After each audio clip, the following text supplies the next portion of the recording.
रामपुर नाम के गांव में शिवा नाम का लड़का अपनी माँ के साथ रहा करता था। शाम का आम का बगीचा था। वो अपनी रोजी रोटी चलाने के लिए अपने बगीचे के ही आम बेचा करता था और अपने आम के बगीचे की अच्छे से देखभाल करता। लेकिन फिर भी उसके आम कभी आधे पके होते तो कभी खराब हो जाते। एक दिन वो अपने आम लेकर बाजार में बेचने जाता है कि तभी शिवा व्यापारी से, साहब, ये मेरे बगीचे के ताजे आम हैं, आप इन्हें खरीद लो ना। अरे ये आम तो कितने खराब है, इन्हें मैं तो क्या कबाड़ी भी नहीं खरीदेगा। अरे इन्हें खरीदना तो छोड़ो, खाना भी दूर की बात है। साहब, आप एक आम खाकर तो देखिए, स्वाद में बहुत मीठा है।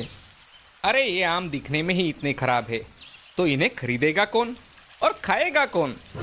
शिवा व्यापारी की बातें सुनकर बहुत निराश हो जाता है। वो अपने आम लेकर घर चला जाता है। अब ये हर रोज की कहानी थी।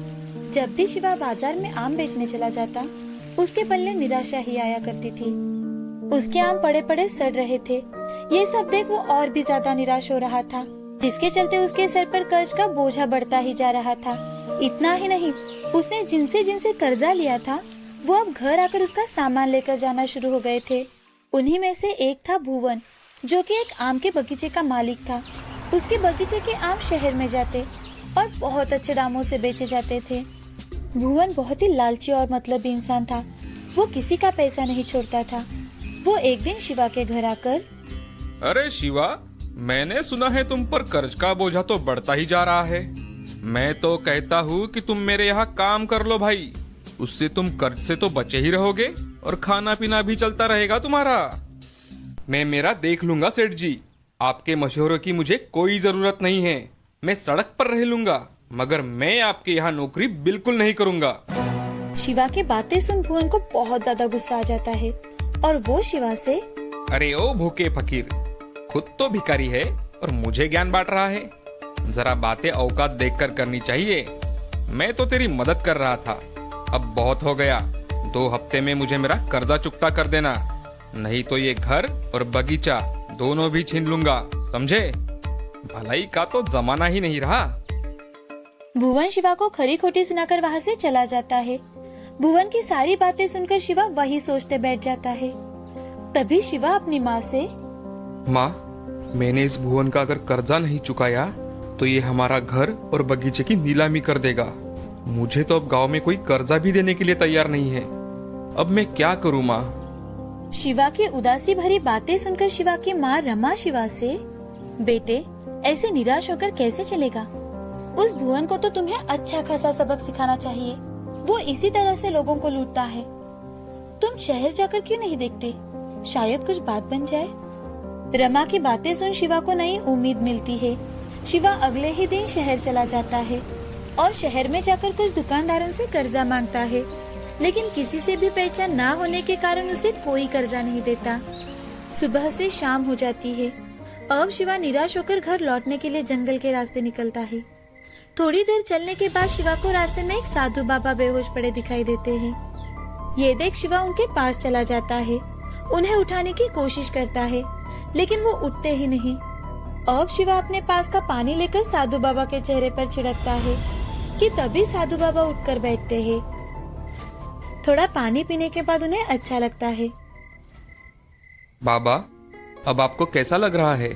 मुझे अब ठीक लग रहा है। तुमने इस बाबा की मदद की है। तुम्हारा हमेशा कल्याण हो। बोलो बेटे, तुम्हें क्या चाहिए? बाबा, मुझे कुछ नहीं चाहिए। मुझे सिर्फ आपका आशीर्वाद चाहिए, जिससे मैं मेरा कर्जा चुका सकूं।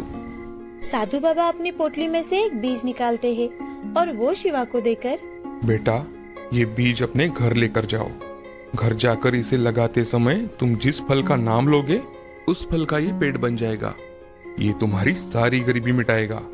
वो बीज अपने हाथ में लेकर शिवा बाबा से, धन्यवाद बाबा, अब मैं चलता हूँ। ऐसा कहकर शिवा साधु से आज्ञा लेकर घर चला जाता है। घर जाते ही अगले दिन शिवा वो बीज अपने बगीचे में लगा देता है और लगाते समय आम के पेड़ का नाम लेता है। 2 दिनों बाद ही वो बीज एक छोटे से पौधे में बदल जाता है। पौधा देखा तो शिवा बहुत ज्यादा खुश हो जाता है।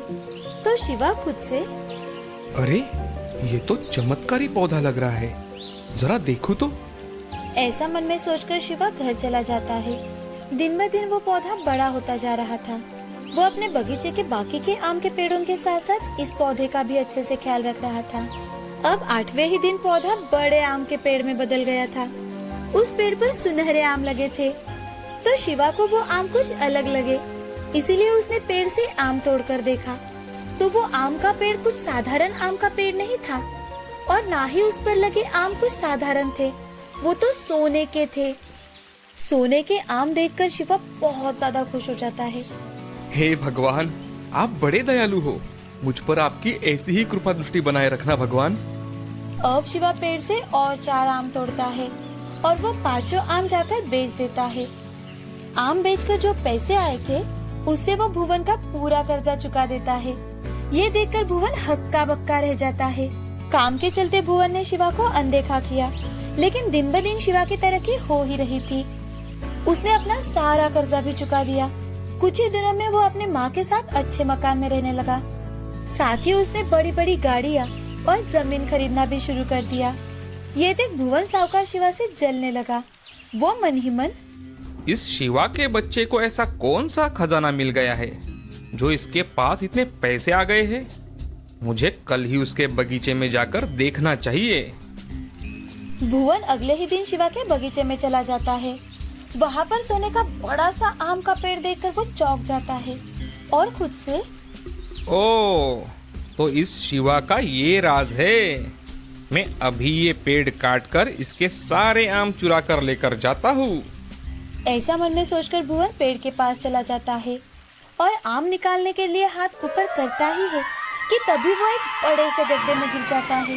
भुवन गड्ढे में गिरते ही जोर से आवाज होती है, तो आस पड़ोस के बगीचे वाले भी वहाँ आ जाते हैं। ये देख भुवन डर जाता है कि तभी शिवा वहाँ आकर, सेठ जी, मैं सोच ही रहा था कि अब तक आप मेरे आम के पेड़ को देखने के लिए कैसे नहीं आए।